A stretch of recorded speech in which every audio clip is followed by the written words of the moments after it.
నితిన్‌కి 12 సంవత్సరాల వయసు ఉన్నప్పుడు వారి కుటుంబం ఒక అపార్ట్మెంట్‌లో నివసించేది.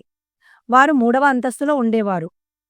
రెండో అంతస్తులో నితిన్ ఫ్రెండ్ రాజు వాళ్ళ కుటుంబం ఉండేది.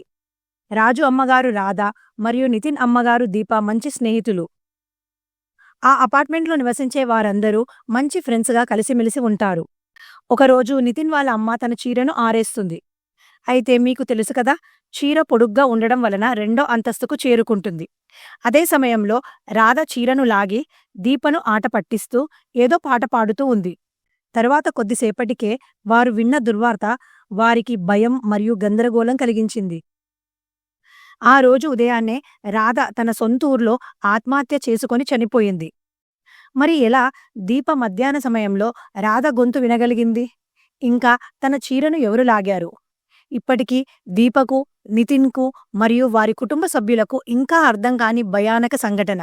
దీని గురించి మీరేమనుకుంటున్నారు?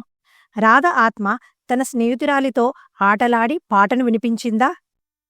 లేదా ఇదంతా దీపకు కలిగిన భ్రమనేనా?